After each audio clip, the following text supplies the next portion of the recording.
Oh, and he freezes up again. So I'll say hello, everybody. Welcome to Shop Talk Live. I'm Roger from Roger's Shop. There's Rick up in the corner from Rick's 2 Cents and Steve from Steve Makes Everything. Hi, all. Rick's having a problem freezing up tonight because it's so cold here in Illinois. So you really need to run an Ethernet cable. yeah, he froze up again. My words were timed. Ethernet cable, man. Ethernet cable.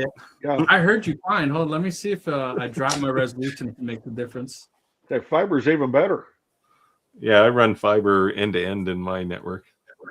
Yeah, I have fiber.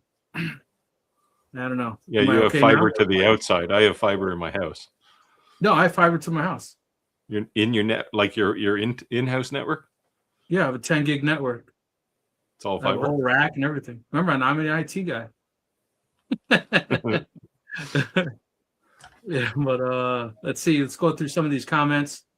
I know Metronet's my internet service provider. Last night they did some updates overnight, so maybe they're still kind of being goofy.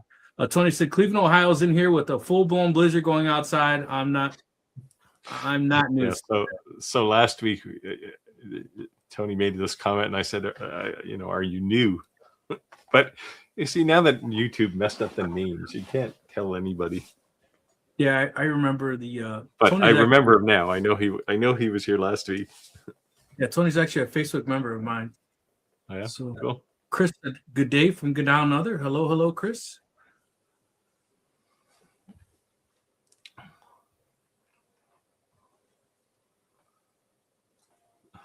Fish Lake, Indiana. Arrived to hear the words of wisdom. Boy, he must have called into the wrong live stream. Yeah.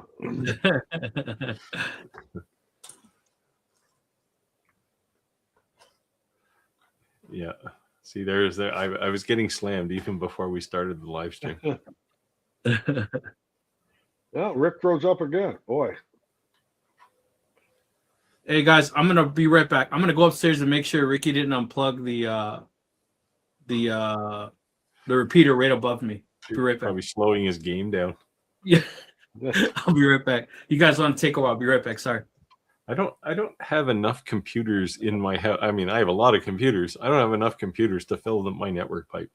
No, I don't either. I mean, I've got quite a few too. I mean, I got 5 of them in this room. I mean, I'm actually on Wi-Fi right now. I'm not hardwired to this, but I mean, I got 5 gig Wi-Fi down here. It's yeah, I got a bunch of IoT devices. I had to add another subnet to my network because I have more than 256 devices on my network.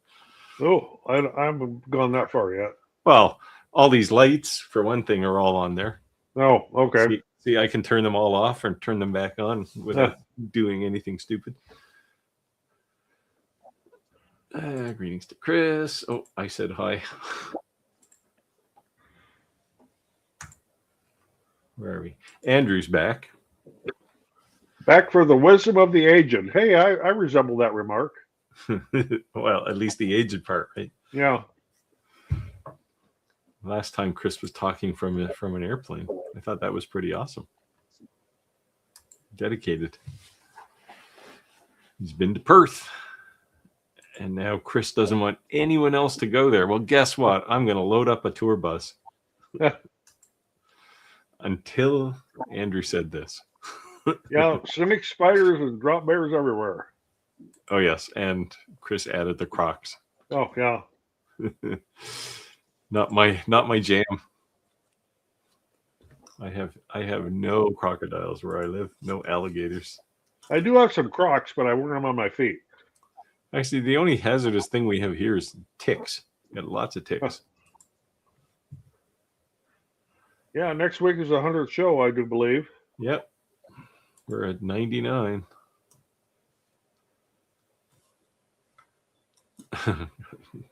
Coffee IV. Yep.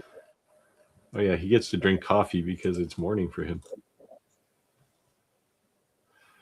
Yeah, I mean, when you think about it, that's almost 2 years. It doesn't seem like that. Yeah. Hey, Santa. Yeah. So I saw your picture you of your sign you created, and I was going to post one for you Let me see if I can find it. It's one I saved an image. I used to have this on my door when I worked in industrial lasers on my lab door. Where the hell is it now? Of course, now I'm never going to find it. Is it the one about having eye protection for the remaining eye? Yeah, that one. Yeah, I've got that one. Have I been freezing up as I was gone? Or you couldn't tell? Boy, it looks like Mr. Roboto there. Yeah, now you look like you're running on a 300 bit per second dial-up. Yeah, he's froze up again. Coupler type modem. Oh, and he's frozen. Man. That'd be another good profile picture. Santa's asking if Chris ever sleeps. Well, he probably does when it's nighttime for him. Has anyone done their rounds? Oh, has everyone done their rounds? We're doing them. I'm going to skip a few of these because it's just a bunch of people saying hello. Hey, Jim. How's your back, Jim? We haven't talked in a while, so other than exchanging email about your lens. He has an invitation to stop down here after I get back from Mexico, so we'll work that out after I get back in February. So. Spectrum of Reality. Well, that's a nice name. Yep. Jack in the shop is here. Yay.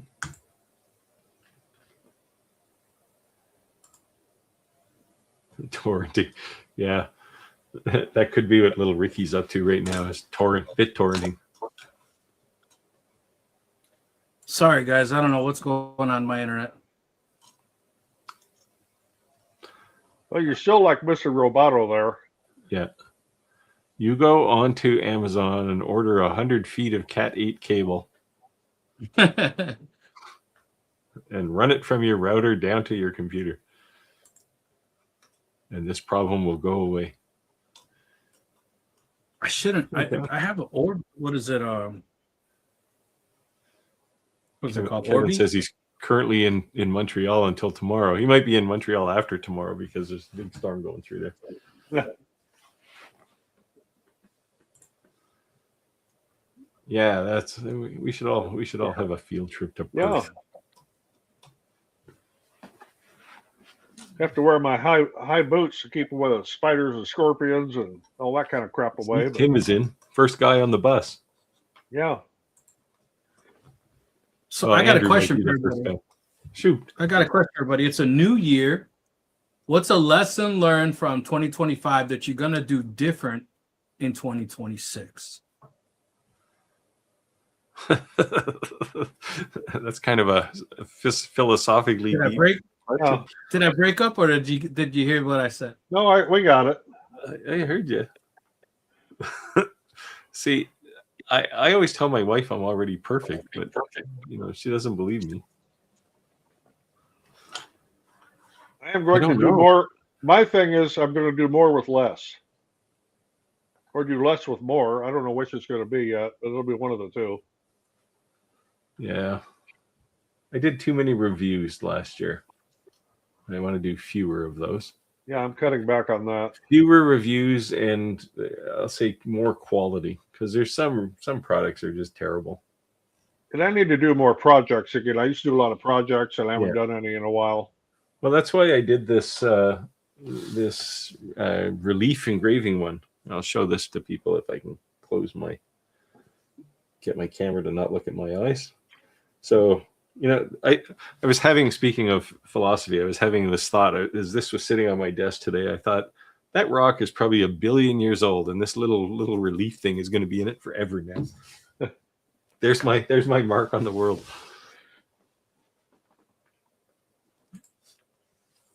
Kangaroo repellent. I don't know that they attack much, do they? Or I don't know. They got pretty big feet. They always have those boxing kangaroos, and they kick the crap out of people. Yeah, I've seen that. Grab them by the shirt and then kick them. Yeah.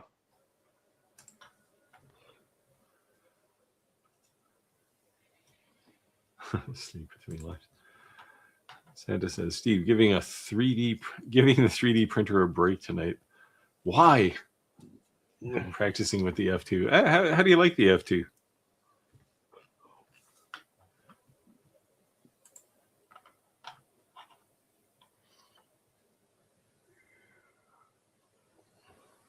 Those industrial lasers, this is Spectrum of Reality, says those industrial lasers work similarly to these hobby units. You did that at some production facility on the East Coast. No, I have the only production facility I know of on the East Coast. So, I mean, there are others. I know Tim has one. Yeah, Robert says, good evening, everyone. Robert. Waverly, Iowa. There's Gary. Yeah, Your not my neighbor backyard. Don't say that. I don't say anything. I don't know what I'm not supposed to say. Foo Fons is the best bar in Montreal. Oh, yeah. Well, if you're stuck in somewhere due to weather, Montreal is not a bad place to be. Tim says he needs a pad of paper for that. Oh, because he's gonna go to Montreal. I don't know how you'd single out a good bar in Montreal because there's thousands of them.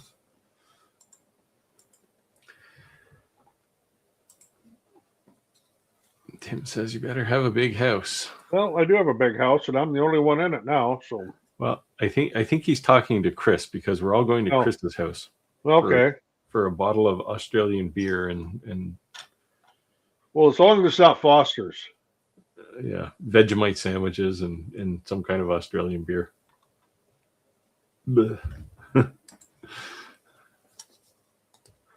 Oh, recovering from back surgery at 85, and that's still fun. No, I wouldn't be. No. Yeah, I got a historically bad back, and there's no way anybody's putting a knife near it. It's not, it's not that bad. Every time I think about it, it's like, no, it's okay now. Yeah, backs, man, they're just, you wound them once and they're bad forever. Chris says for 26, aiming for a UV laser. Oh, in 26. He's not telling us he's 26 because he claims to be an old geezer like the rest of us. He's aiming for a UV laser. So then he'll have at least one type of each. Well, if you want to, venture up to Canada, you can take one of mine because I'm trying to get rid of some of them soon. What was that? Oh, you heard the beep? Yes. Now that was my phone. I suppose I should check it. So here. Jeez, did we lose Rick? Maybe he's running the cable. Jack in the shop says, what I did last year that I would like to do differently. A lot. I will do it differently this year. Or will I do it differently this year? Maybe, more than likely. I'll just find more things that I should have done differently. Yeah, that's my situation too. I've run, when you run out of paper writing your flaws down, you've got some problems. Well, I just got an order for $2,136.22. Sweet. So I'm happy. Nice. I don't know what it is yet because I haven't seen the order. I just got the notification. So hope it's not coasters because I just did 250. I'm a little burnt out on them for a few days. Yeah, I mean, I guess if you're doing them for a bar, you're going to do a lot of them, but they're always going to be the same. Yeah. So is it 4-bar, Roger? What? Is it 4-bar? The big order? I don't know what it's for exactly yet. It was over $2,000. I mean, it could be candy boards for all I know. I don't know what the order is. But Santa's laser engraving says he has the 15/5 watt first diode, so loving the detail and impressed with the IR. Getting my setting down. We'll be using the shows this year. And I was showing here before we went live. I have the WeCreate Lumos. It's actually sitting on the table down here. I've been playing with it. And I've never not been impressed with IR lasers before, but when you get on the Galvo and it gets up to 5 watt, it will etch steel. I put my initials on the spare pliers, and I did that in like less than 5 minutes. This is steel. This is, and I've engraved on stainless steel and copper, and they wanted me to do some stuff to show it on silver and gold, but I'm a little short on silver and gold bullion. So if any of you want to throw some my way, I'll be glad to engrave on it for you.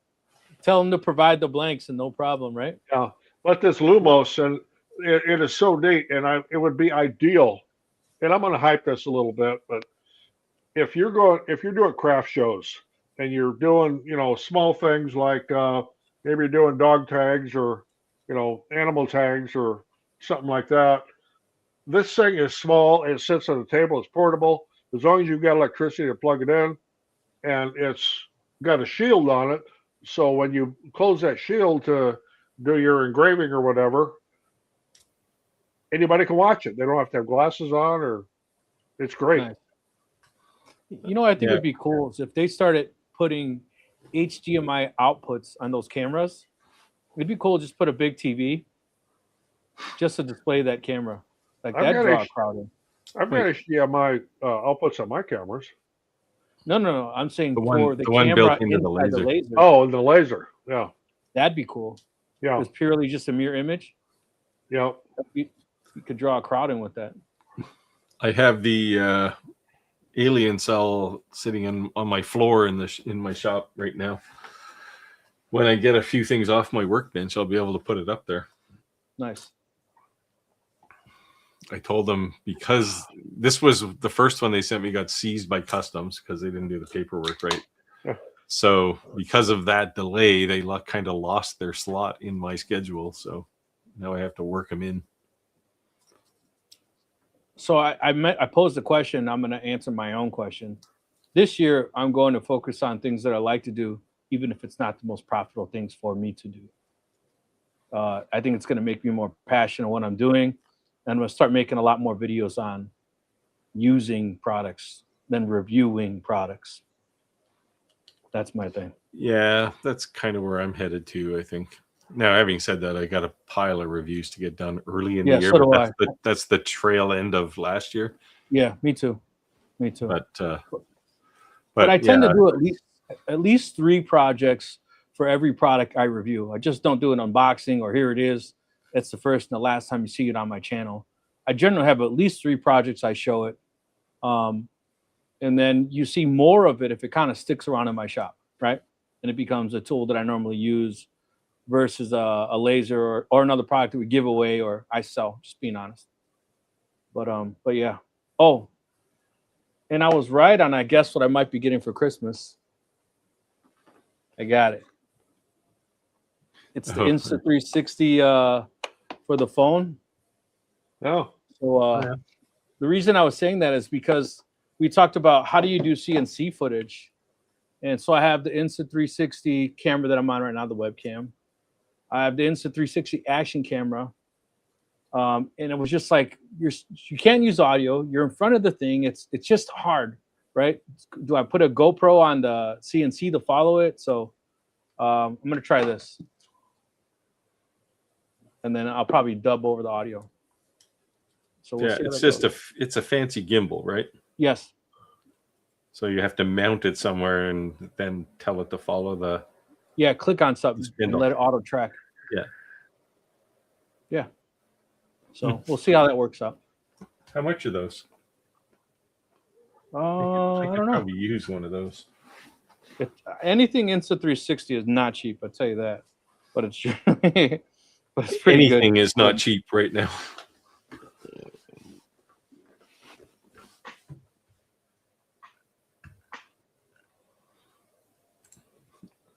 Chris assures us we won't be getting Fosters. Yeah, we only make that for visitors. That's the same thing when I go to Mexico. The natives down there don't drink Corona. That's what tourists do. Yeah, tourist beer. Actually, it's not too bad, Steve. It's $109. Oh. And then there's extra for this tracker thing. It doesn't auto track without it. Oh. So that's Well, not yeah. too bad. The tracker would be something I would want.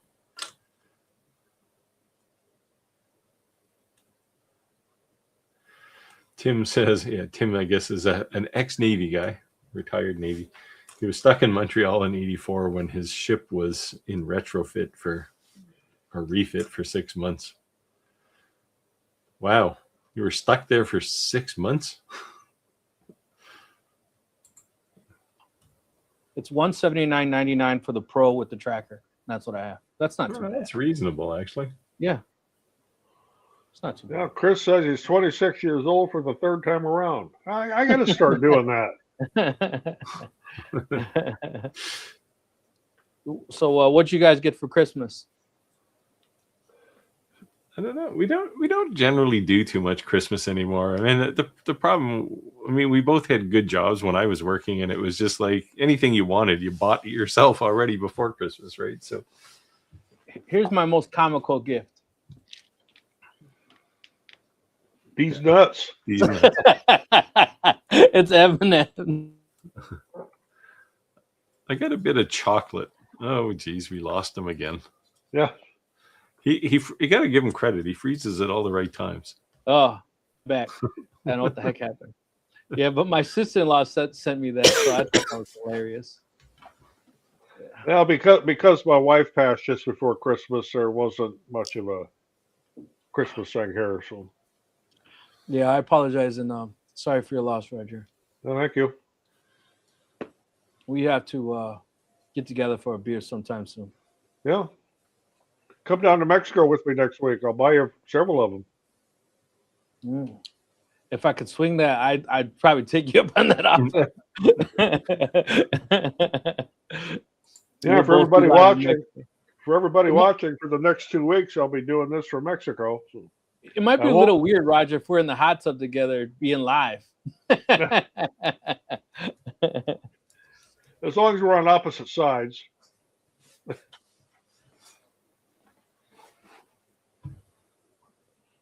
Yeah, they froze up again.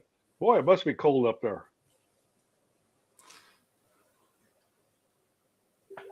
Yeah, Jack said, I need some help with that order. I'm waiting to see what it is. I won't know until I get on a computer later, but I've got a feeling it's probably going to be tumblers for that amount of money. Because I do a lot of tumbler work for different bars and stuff up around Chicago. Laser or Oh, they're sublimation. Yeah. Silver hit $95 an ounce today. Yeah. Boy, I don't seem to have any silver bullion laying around.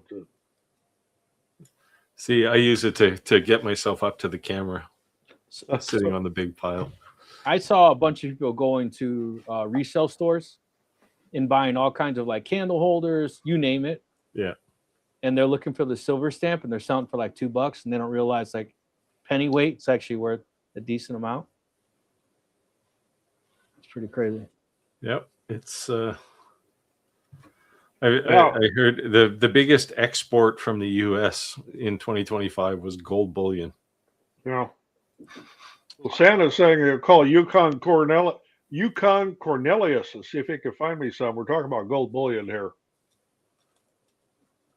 What are you drinking tonight, Roger? Dihydrogen monoxide. Water? Yeah. That's the chemical name for water, if anybody wanted to know. Yeah, most contacts and switches in industrial and commercial good switches are pure silver. Yeah. Solar panels, lots of silver in solar panels. Yeah. Kevin said he's heard good things about the alien cell. I've heard good things too, which is why I was interested in trying it.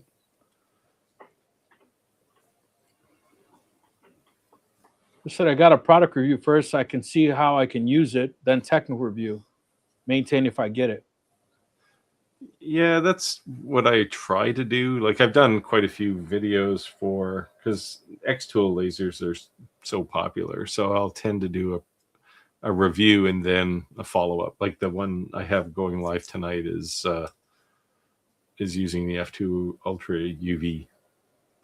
Roger, I have a question for you on the and he freezes up. One's got a question for me, then freezes up. It's So. a good thing you're on the edge of your seat. Yeah. Oh, there he is. Oh, but he's frozen again. Earth to Rick. Come in, Rick. Oh, there he is. If it keeps doing it, I'm going to try to hotspot my phone. How often do you clean the I think he's going to ask how often I clean the rods and the 3D printers. Oh, Usually about once a month because I use them so much. I do it whenever the machine tells me to clean it. what about the actual bed itself? I don't use. I have had no reason in the bamboo printers here to use any glue on the print on the bed. So I have not had an adhesion problem at all, with the exception of once. But I think that was user error on my part when I was doing the slicing and designing. But otherwise, I don't. If I do need to clean them, I'll take them up and wash them in the sink and dry them off. And You see that I've had some lifting issues, so I think it's time to clean it. now, when you get lifting, it's bed temperature. Yeah. The the bed, the plate can be dirty too, right? Yeah.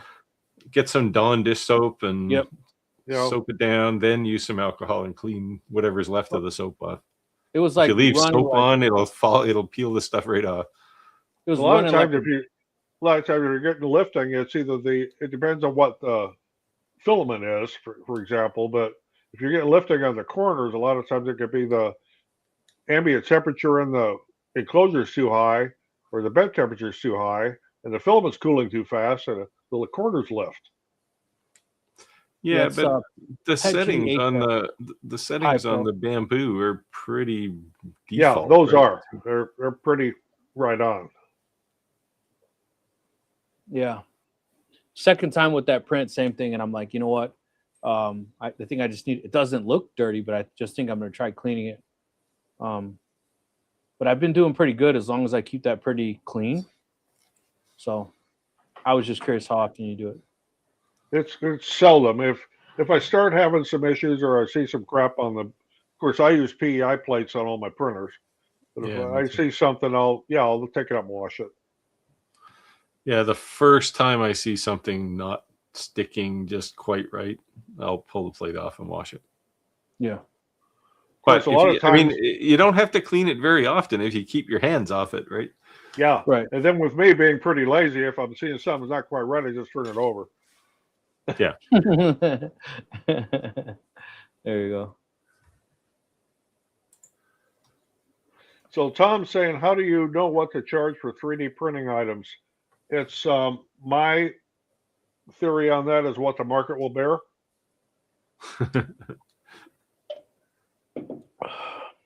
I think it's I hard do to judge not- because it's kind of an offhands job, right? It's not Yeah. like Yeah, the labor is minimal, almost Right. zero, basically. It's like how many seconds does it take you to peel it off the printer? But if Right. you have the time involved when you designed it, and then you went through all the prototyping and everything, you need to need to make it worthwhile. Yeah, if Yeah. it's design time, that's different. I charge differently for design time than I do for machine time, like labor on machines. Yeah. I think if you get at least 5 times your material, you're pretty good, don't you think? 5 times, I think you'd be doing real well if you could get 5 times your material cost. That's what I've been doing. That's what I've been charging. Yeah. You know, these chains I've been printing, they're like, what, $1.03 something? I'm charging $35. Well, that's 10 times. Well, at least 5 times, I'm saying. No. Yeah. Yeah. Well, you have to cover. It's more than material, right? You have to cover power and Yep. And wear and tear on your equipment. the whole thing. So Chris is saying I'm currently testing PoE, that's power over Ethernet, if anybody doesn't know, and PTZ security cameras for my sheds. I'm on a PTZ camera, but it's not a security camera. yeah, all my cameras are PoE. It's way more reliable than wireless ones. Well, I've gone with solar wireless on mine. Nice. Yeah, how do they work? Oh, I've had no problems whatsoever. Yeah, Jack said a 14-port PoE switch, so there you go. Yeah. Nice. Tim saying got paid $75 a day for food. Mickey D for $10 and $65 for the bar, and that was each day. Those were the good old days. We used to, when we travel, we used to share hotels, so that way that we both could bill for hotels, and then we'd split it. That's how we made extra cash traveling. Well, last Saturday night I was at a local bar here for the where I go all the time. I even bartend there. I was there for the Bears-Packers game, and that was a wild night, of course, because the Bears did win in the last seconds, literally. But at the end of the night, I told JJ, the bartender, I said, "Okay, what's my tab?" He says, "I'm going to be kind since you got a $100 bill." So good time was had by all that night. Nice. You know, but something to be said about small businesses who recognize regulars. Yeah. That's what keeps people coming back, you know, like time after time. And that's for restaurants and all small businesses as a whole. Like everyone has a local Ace they go to. You know, you could go to Home Depot for a lot cheaper. But Ace is like when you need something, you know they have it, right? You're going to pay more, but you know they have it. Ace is a place with a helpful hardware man. We have one of those here. I'm just a little annoyed that now it's like 15-year-old, 16-year-old kids. And I'm like, where's grandpa? We need some advice. He's going to tell you how to rig something up, you know? No Ace Hardware's here. So Richard says he's got a CommMarker XE 12 watt and CommMarker crystals, CommMarker STL in settings. And his crystals are cracking after a few days. Whoa. This is internal engraving. What settings do I turn down to change this?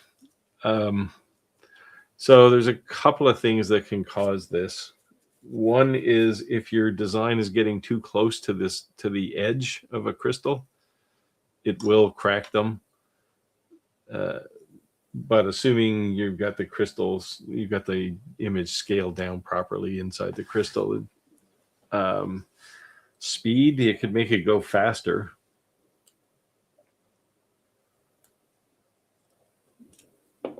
Just so it doesn't, because when you're engraving inside a crystal, it's basically creating microfractures.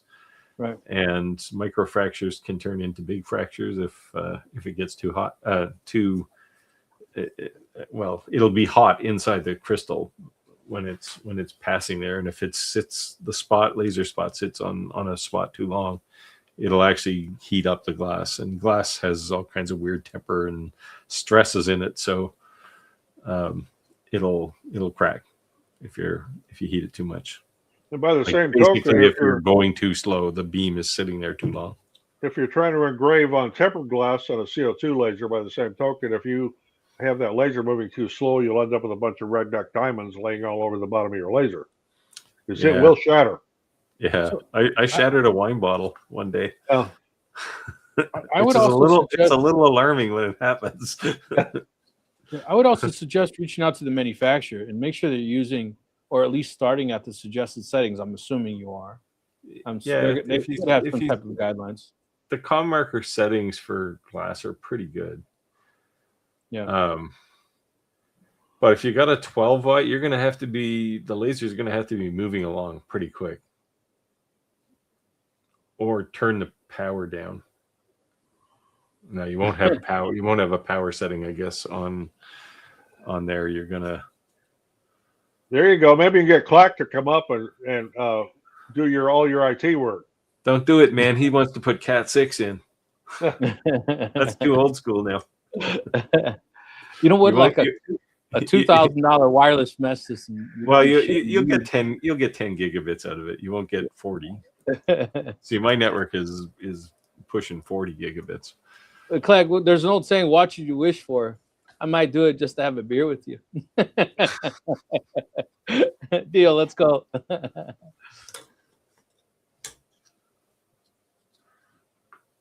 Oh, okay. Here's a dad joke. There's a fine line between the numerator and denominator. Only a fraction of people will get the joke. Ugh, Yeah, that's a dad joke. I'll say.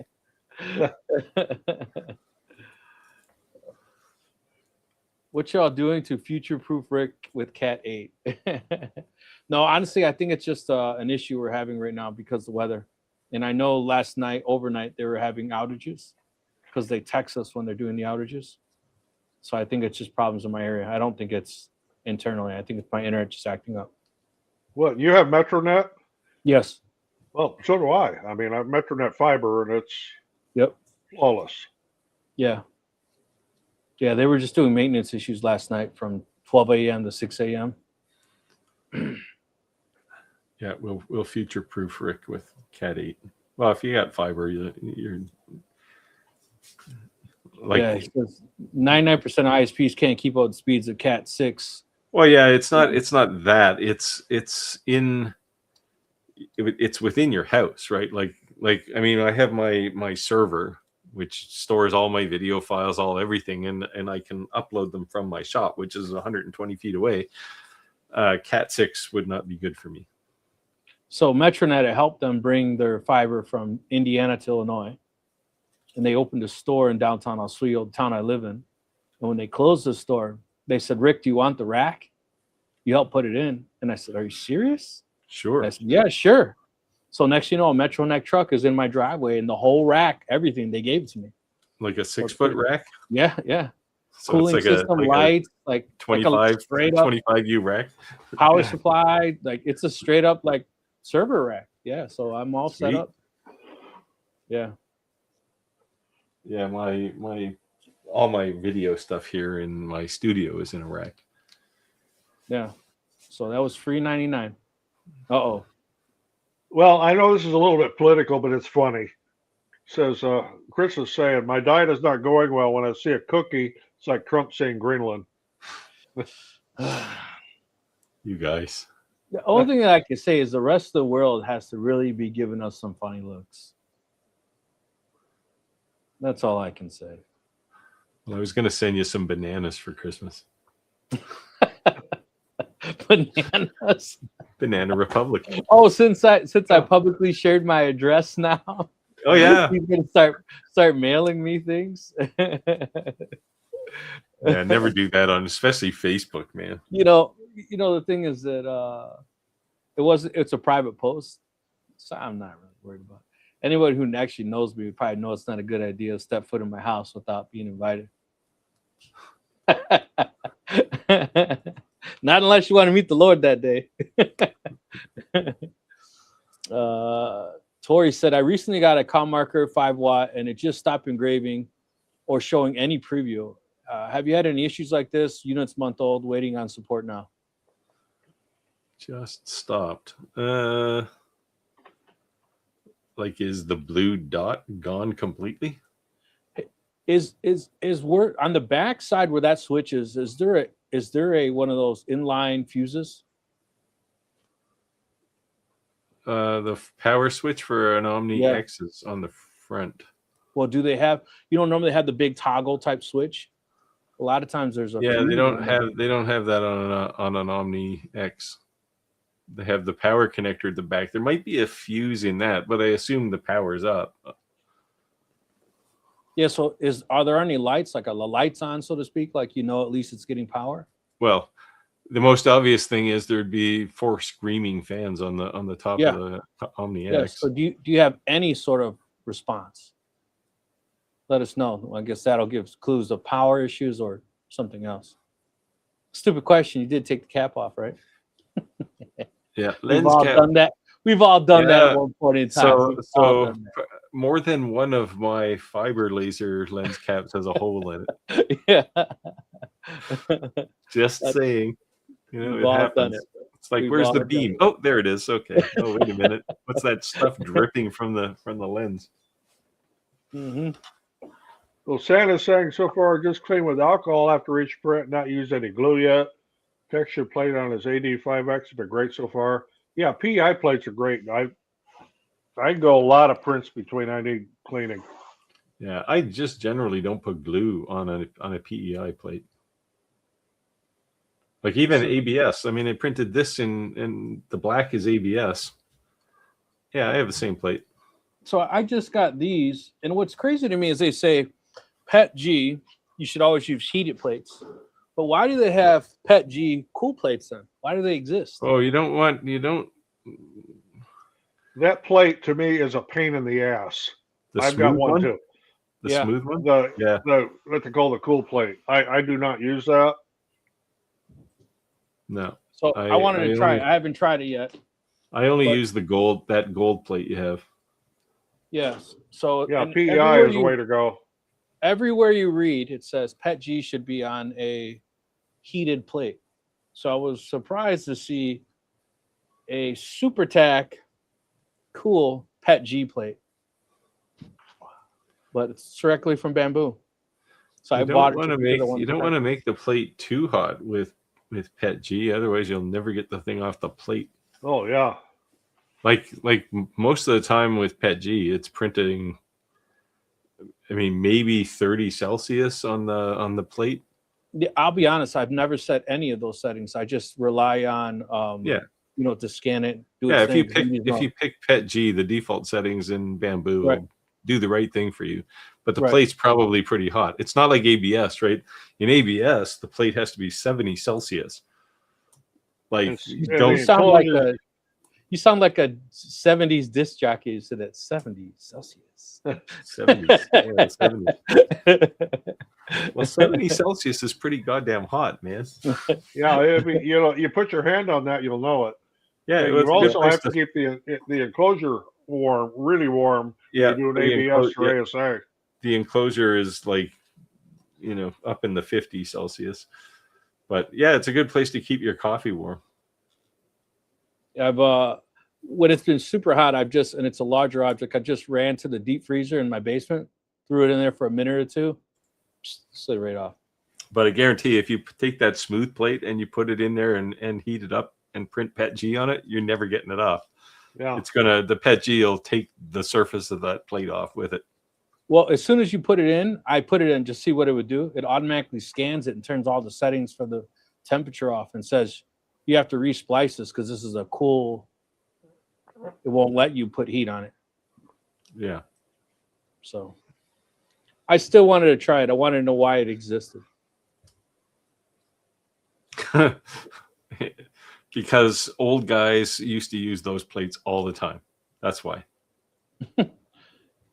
And I speak from old guy experience. Like most electrical stuff, it will either die in a month or so, run forever. Not sure what that meant. That's how it works. You want to take this, Roger? See, I'm planning on printing my first TPU model using the 95A. I don't have that one. I have some parameters when I want to find some others to compare them with. Since I'm all on Bamboo now, I use Bamboo's native settings. And don't try to run TPU through like an AMS or an Ace Pro. That don't do that. Yeah, not unless it's that TPU for AMS stuff that they sell. Yeah. You'll break. So the trick with TPU is you have to go slow. Yeah. And the plate has to be hot. And what else? The TPU has to be super dry. Oh yeah, you don't want any moisture in that at all. You'll have blisters and crap all over the place. Yeah, with strings everywhere. It'll look messy. But TPU is fun. I haven't obviously done it on a what is this? This is an Elegoo, the A5X, AX5D, whatever it is. So, Roger, do you use glue sticks? One of those, but on Bamboo, it prints great. Sorry. Roger, do you use glue sticks on your plates at all? Very, very rarely. It's really rare. When I had my Creality printers, I was using them all the time. But now that I've gone with all the Bamboo and the PEI, no, I don't use glue sticks at all, hardly. Dave said, Once Rick, in a can you while with ASA, I will, if I'm starting to get some lift or something. But for the most part, with PETG and PLA and TPU, I don't use a glue stick.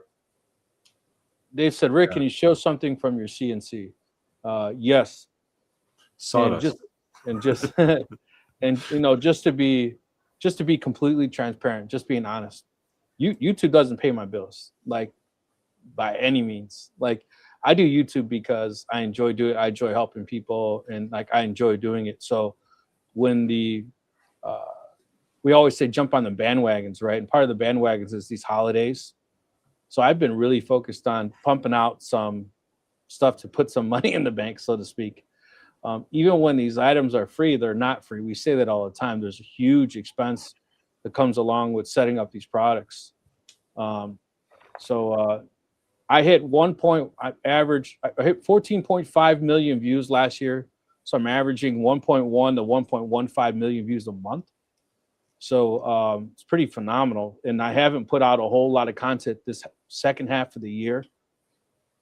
My grandfather passed, and Roger knows when you lose someone, it kind of takes your momentum a little bit. I had some people kind of reach out to them, of our followers, and talk to them, and I just kind of vented on them a little, and I appreciate those who did do that.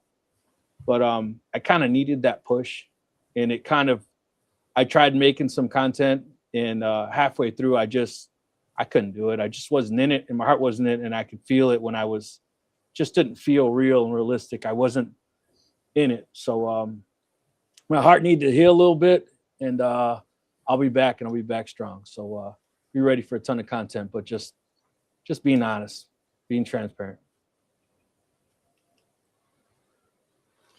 So Richard says, yeah, I mentioned that there was no power setting on an OmniX.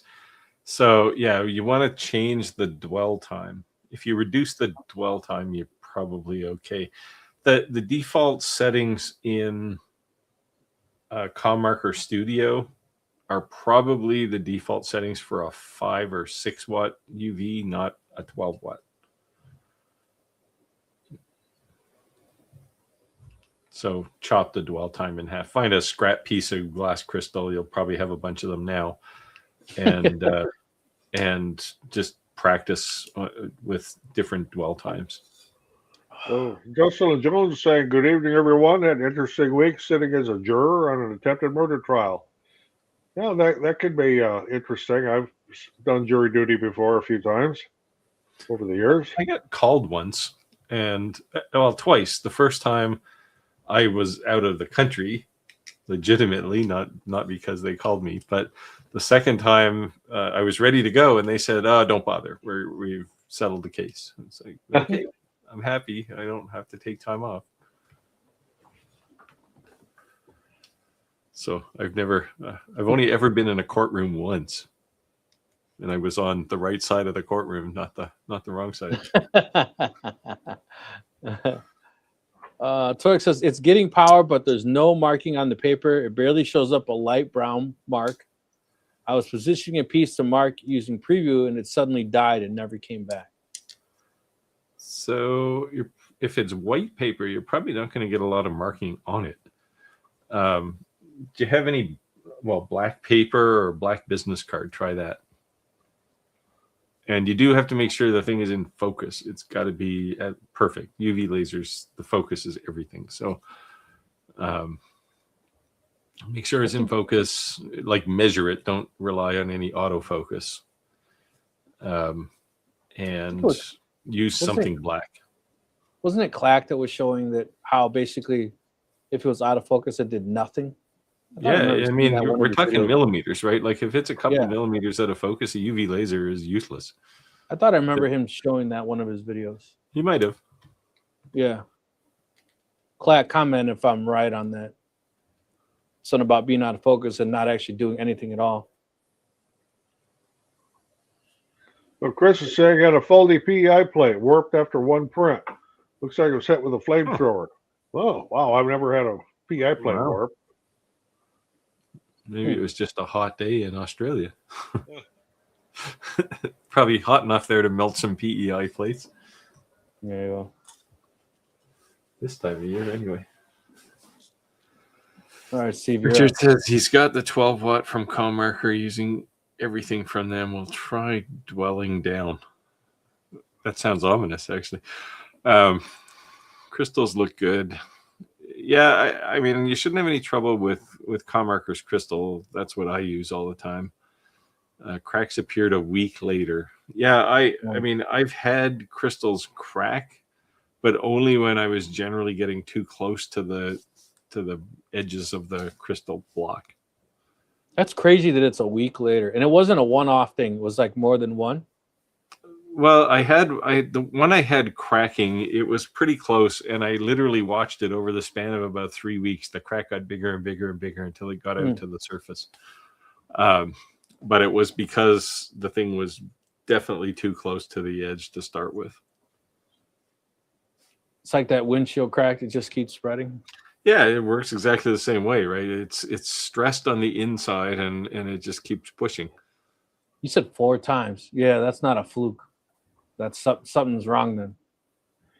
Yeah. Yeah, I remember we were driving back from Mobile, Alabama one year, which is about 1,000 miles for us. And while we were just leaving Mobile, the windshield of our van got hit with a rock, left a rock chip and a little crack. Well, by the time we got back up here in Illinois, it was cracked all the way across the windshield. We were just watching it grow all the way through during the trip. Yeah. Heating and cooling does it. 20 millimeters inside. Well, that should be lots of space. Huh. Yeah, try it. Then you must be hitting it too hard because, I mean, you're basically creating microfractures, right? So the glass is getting pretty messed up on the inside. And if you hit it really hard, those microfractures turn into mega fractures at some point. I would start with the one you already cracked and stop racing all your blanks and start backing it down on small test pieces. That's the same thing about manufacturers' suggested specs. They're suggested. And then that's the other thing about blanks, right? Like, especially glass, there could be slight variances, right?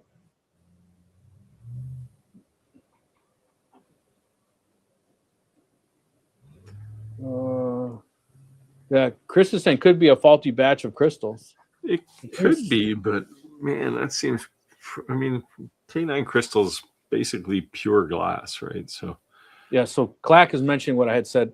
He said UV lasers are quite picky about focus. I mentioned in most of my videos, the ComMarker software has a dwell adjustment to speed up the laser's movement. The bigger the number, the longer the pause. Yeah. Which means the longer it's cooking that piece of glass. Yeah.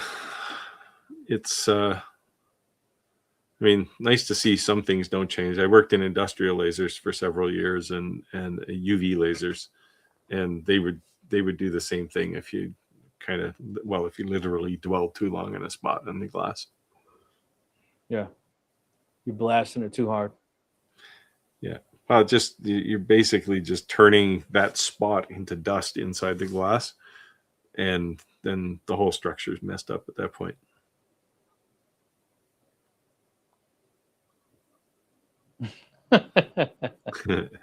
Yeah, it's not glass for dogs. Yeah, it's a. I don't know if it's a quality standard. It's a purity standard in the glass for sure. I mean, I guess by definition, it's quality.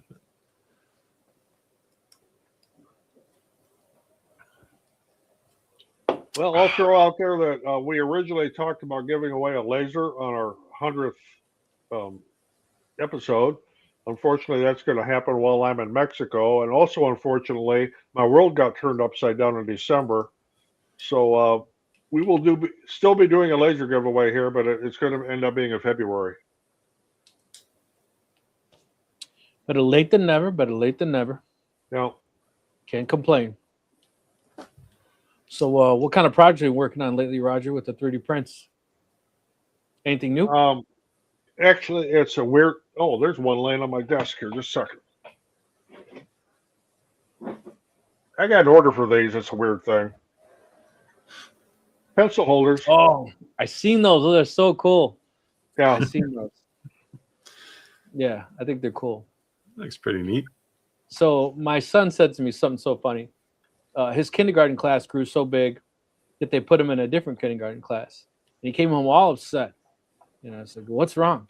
You don't like the teacher?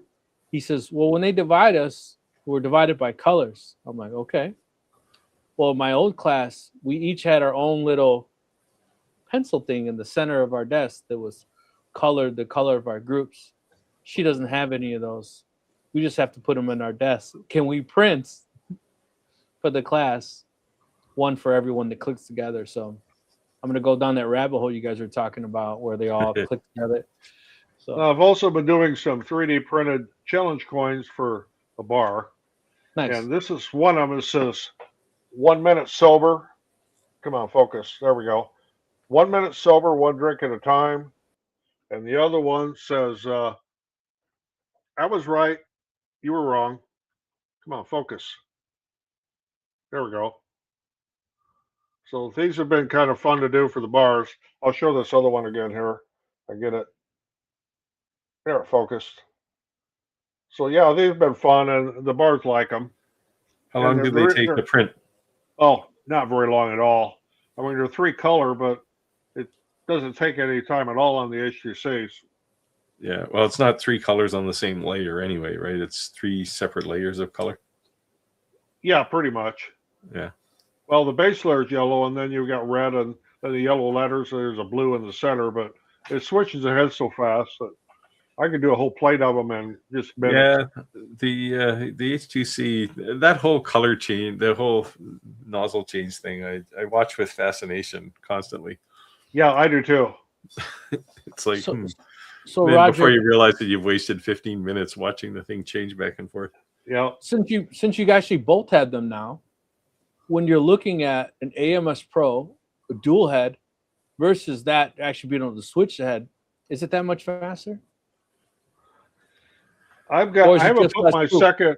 I've got another HT and another AMS Pro to put on that, but I don't have where it's sitting right now. I don't have the room, so I haven't put it up there yet. So I'm just running with one AMS and one HT.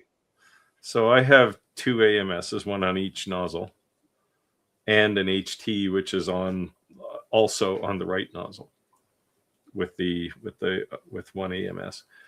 My HT is on the left nozzle, and it only runs support filament. Yeah, I'm probably going to do that too at some point. I forget what I was going to say now around it. The speed.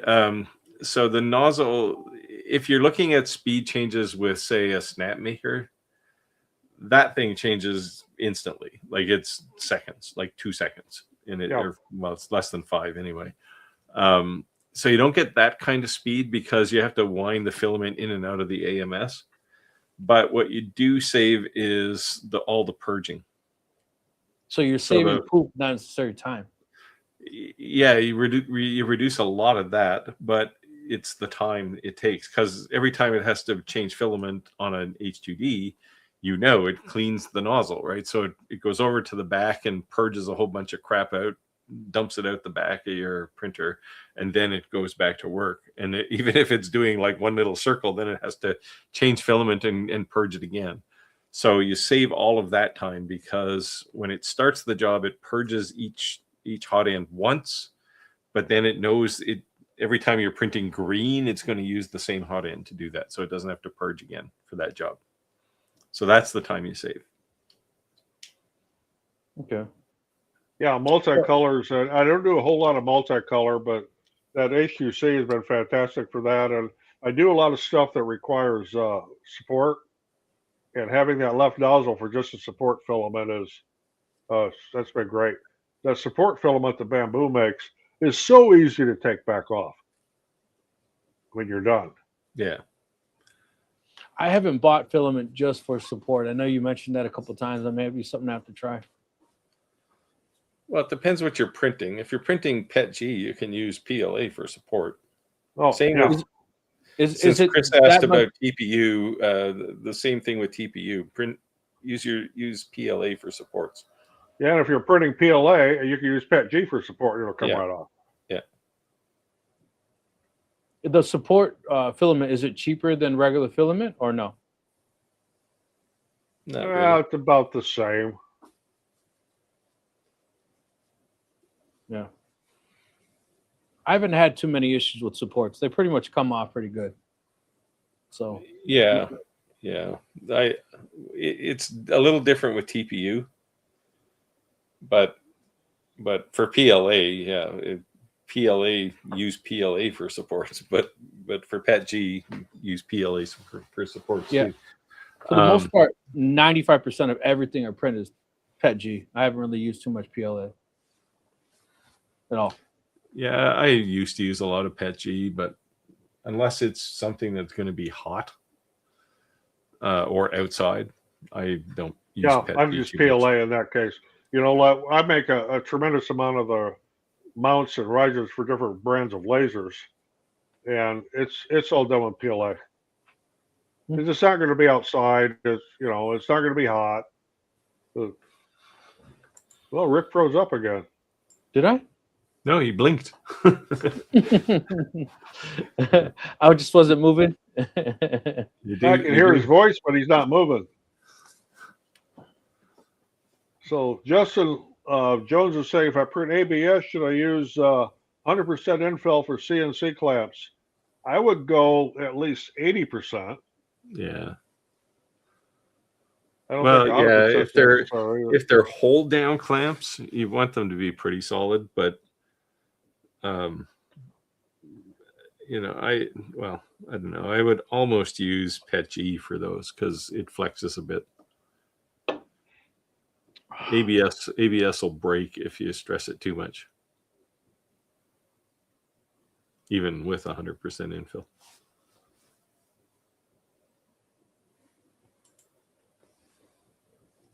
Yeah, Rick has a massive audio sync issue. He's got some network issues up there.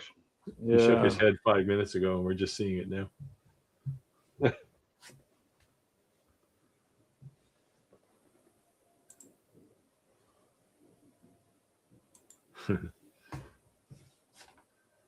So what are all these printers that print various types of plastic filament, or are they specific? My Bamboo Lab printers will print PLA, PET-G, ASA, ABS, TPU. I'm leaving some out, but there's more. Print just about carbon fiber, wood fiber. What am I leaving out, Steve? Oh, geez. Anything that starts with P. Any three-letter acronym that starts with P. Roger, have you used that wood PLA? Not on a bamboo printer, but back when I was using Creole printers, I used it with a hard nozzle. It worked fine. The stuff looks pretty cool. I don't have a market for anything. It's very gimmicky, but it's easy to paint. Let's put it that way. Yeah. Okay. So the big difference, to I guess maybe amplify the answer to this question, if you look at, I'll say, traditional 3D printers for hobby or small business use, they tend to print things like PLA, PET-G, sometimes TPU. Sometimes TPU. Those three materials pretty well.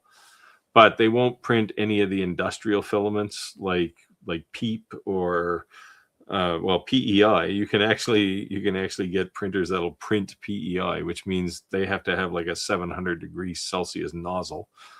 But things like the bamboo printers will print some of those engineering and commercial filaments. Not including nylon. I left that one out. Yeah, nylon will print well on a bamboo. ASA, a lot of the entry level printers don't print ASA very well. Yeah, ABS, you absolutely have to have an enclosed printer. Yeah. Temperature controlled too. It's not just enclosed. I have printed ABS on a bed slinger at various points in the past. It quite often will lift off though. Yeah. Because a slight breeze, someone opens a door, and that's enough breeze to make it lift off the plate. JTC 1940s, and regarding a CO2 gavel, besides the field size, what's the difference between using a 110 and a 200 lens?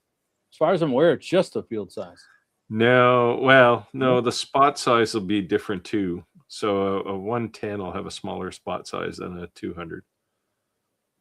Just because the focus is tighter. I guess, yeah. Um, But generally, the big difference is it's mostly the Yeah, field yeah, size, but yeah. but there's a reason why on a UV laser, all the internal engraving lenses are all 70 millimeters because that has a super tiny spot size compared to the 110 or 220, whatever else they provide for you. Like I think on the X-Tool UV laser, I think the big lens is 250. Well, the 70 millimeter is going to have a substantially smaller spot size than that. Yeah, Chris is saying if you don't have enough focal distance with one, just change to another lens. Yeah, but the reason that this is why the spot size is smaller, right? Because if the focal distance is longer, then the focus is like this. If it's a really short lens, the focus is like this. So the spot is really tight. Now, on a 70 millimeter on a UV, that just makes that focus even more important than on a 200 millimeter. But So Spectrum Reality is saying, what about fumes that require a fume hood, enclosure, ventilation? If you are printing ABS, you absolutely need to vent that outside. yeah, you should. That's really the only one, though. Yeah, I mean, my thing instead of ABS anymore has been ASA. It performs the same way, and I don't get all the fumes and nasty smells. And when I'm printing PLA and PETG and TPU, and I don't smell anything down here at all. Yeah, me either. Nothing. No. PET or PLA don't smell at all. Santa's looking great. Go ahead. Yeah. Go ahead. Take it right. Oh, saw PAHT filament at the local 3D print store. What is it used for? That one I'm not familiar with. Yeah, I don't know that one either. Google. The Google. That's where I'm going. I'm not set up with a separate one to do that, honestly. If I Trader was, Skills I'd be Anonymous. looking to see what that big order was. Trader Skills Anonymous. Good evening, ladies and gentlemen. Hope you're having a great day. Happy Hump Day, everyone, by the way. Happy Hump Day. It's polyamide high temperature, so it's basically like high temperature PLA. Oh. I know everyone's going crazy over this filament at, what is it, Hobby Lobby? Because they offer the 30% coupons off. So they're saying I haven't looked at it yet. We have a Hobby Lobby here. I haven't been over there to take a look. I literally see it on Facebook. They're like, it's there. And they say within 5 minutes, it's gone. Everything. They say it's just as good as the bamboo stuff. And with the 30% off coupon, that's a decent savings. Bamboo stuff is just okay. What makes bamboo filament good is that there's not a whole lot of variation in diameter. Yeah, that's my big thing. It's consistency. So I've had a few, especially like the Amazon Basics brand. If you get some filament that's a little bit undersized, it'll still go through your extruder. You get one that's a little bit oversized, you got a clog. Yeah, I may be getting a filament recycler. Everyone thought that's why I posted that picture of the scrap 3D prints. They thought I was pitching up for a Creality. I'm like, no, it's a legit question. So you're getting one of those? Yeah, I think so. Let's go. I see a lot of people selling the poop, and they're actually using it for molds and things like that.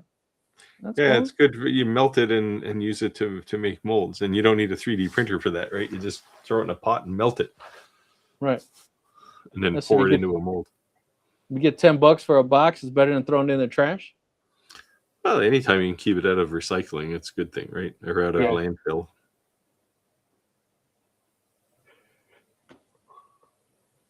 Hello. Chris said, I have a bad no sense of smell, so rely on air quality meter. Yeah, I'm kind of getting the same way as I get older. I have I forget the brand. It's crazy though. You do certain things in my house, and it actually has a gauge, and it tells you like the quality of the air. And we're talking about filaments. When I used a Creality Black, that was the only time I've ever smelt filament, and it actually changed my air quality from 100% to 70. So it detected something. Yeah. Is it supposed to be PLA? Or was it supposed to be? So anyway, this PAHT stuff looks like it's a good replacement for nylon because it has those properties and doesn't absorb water. Nylon is like a sponge. Nylon is like a sponge, isn't it? Yeah. Oh, yeah, it's a pain in the ass to print with. And what I did one year, it's been a few years ago, there was a thing going around about you could go to your local Menards or Home Depot or whatever and buy filament. Actually, it's not filament. It was lined for a string trimmer, but it'd be the right diameter to run through your 3D printer. I did that. But boy, you got to dry it. Yeah. Yeah, it's just slightly smaller. It's but it works, right? It works all right. Yeah, it works. Then by the same token, if you're using it in your string trimmer, soak it in water before you put it in your trimmer. It'll last a lot longer. Yeah, won't break as easy. Yeah.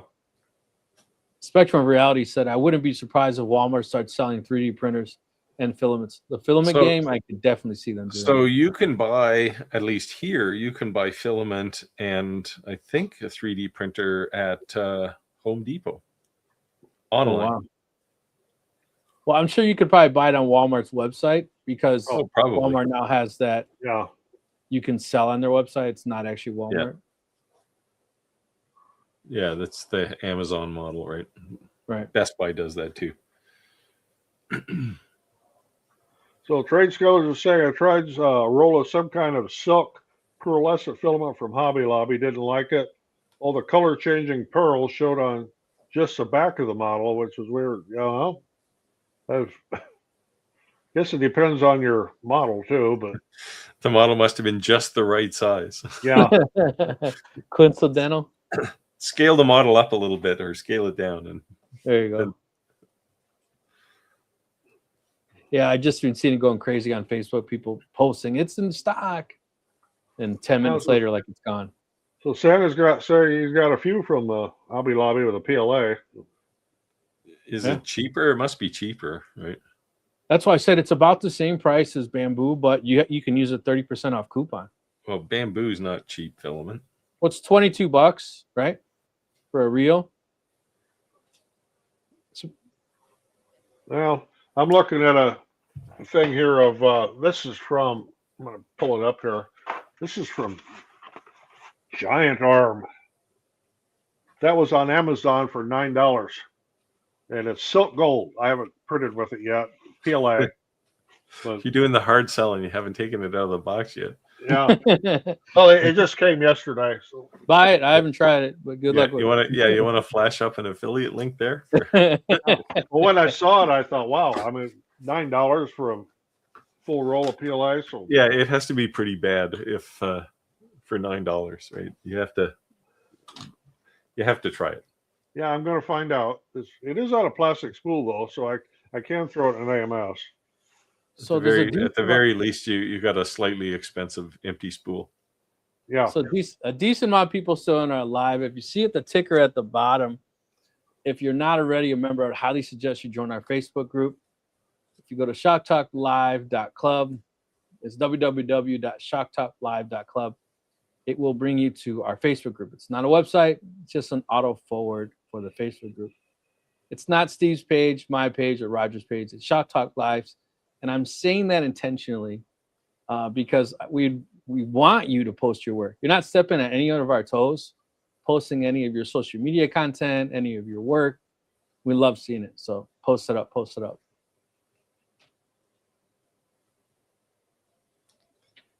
Santa's Later Grid said, I got a few rolls for $13.99. See, $13.99 plus the 30% off.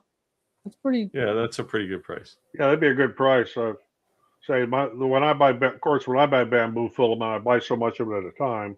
I get a huge cut Right. rate on it. Unfortunately, all the bamboo stuff I bought, I haven't bought any refills because they just didn't have any in stock. And so I wouldn't mind trying. That's why I asked you the last time we were actually on live together, how was the refill? I signed up for that. Email me when it's available. That's a decent savings to do the refill versus the roll. On bamboo filament. Yes. Yeah, I mostly use refills now. Yeah, I do too. Although I did buy when I got the HUC, I had to buy a few rolls of filament with the spool because I didn't have enough damn spools. Yeah. Well, yeah.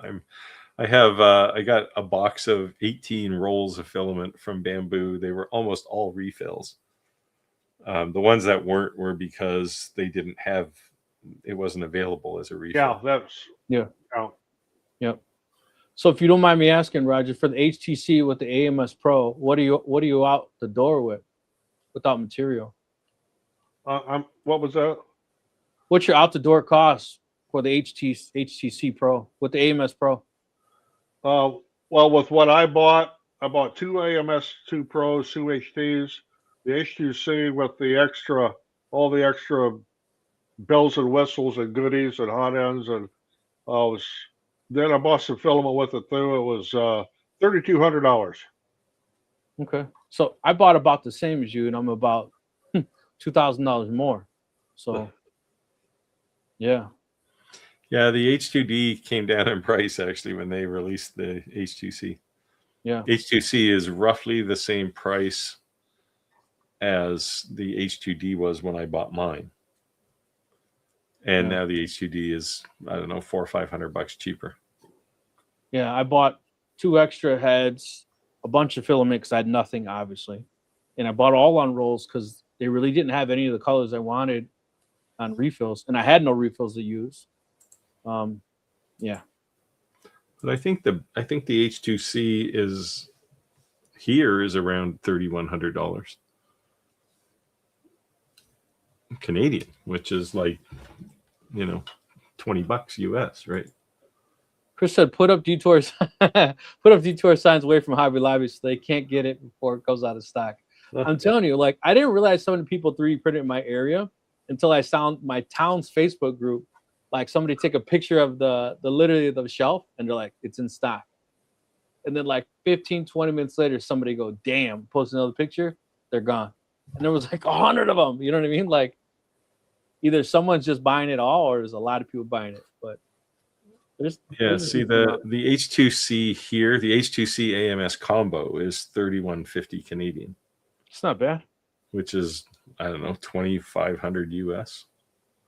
Yeah, but you start adding another AMS to it, another HT, and then the extra hot ends. Well, the full combo, which has 2 AMSs, is $3,800. Yeah, that's what I bought. And then like I said, I added a bunch of extras to it and spare parts. And yeah, I got an extra set of hot ends. Yeah, you know what? I had this thing go bad on me. But it was acting up like right away. They kept like jamming up on me, and there's not really much to this thing. Yeah, it's just the merged yeah integrator thing. Yeah. So I emailed them and I was like, hey, this thing's acting up. Like it finally like broke apart. I had to like zip tie this thing to hold it in. And they're like, oh, that's a consumable part. You should have to replace it every month. I'm like, that's ridiculous. Every month? Yeah. Wow. I was like, that's ridiculous. There's absolutely no way. Like, there's no way. I'm like, I haven't had this a month. To me, that's a non-wearable part there. It shouldn't wear. So look on Maker World, you'll find people who've designed versions of those things. Yeah, so I emailed them back and I said that I don't think that's right. I haven't even had it a full month, you know what I mean? And it like pretty much the third day started acting up, and then it finally broke, like sprung open. So then they said okay, and they mailed me one. But they didn't want to immediately send me one. They said it was a consumable part. I was surprised. So Spectrum Reality is saying, is it sold by like welding wire or length? And does the software give you an estimate on how much you need to complete the project? PLA is sold basically in 1 kilogram rolls. or all your filaments are basically a 1 Yeah. kilogram roll. And yes, the slicing software will tell you how much it will consume. In grams. Yeah. Yeah, in grams. So You have to do some math, but a key point to what Roger said about the 1 kilo, when you're online and you're bargain shopping this filament, be careful, because sometimes when it's real, it's way cheaper. It's because it's not the same size roll. I saw Oh, that yes. half rolls. yeah, And they almost got me. And I was like, You see 500 gram. Yeah. I've seen some 800 gram rolls Yeah. too, and it's like, well, if you're Yeah. on Temu, they actually have 250 gram. Why Yeah. even Yeah, bother? what's the point? Yeah. Yeah. but that's how they get you. Someone didn't read that description. They're not lying. You didn't Yeah. read that description. Yeah, And I will say, 200 at 250 grams, there's more plastic in the spool than there is on the spool. One of the nice things with the bamboo filament, when it's in your AMS, the software will actually keep track of how much filament you have left and kind of show it on a gauge. Yeah. Doesn't tell you the exact amount though, which is Not unfortunate. exact. It's just kind of a gauge that, hey, kind of getting low. But I set mine for auto refill. I've always got the same color sitting next to it.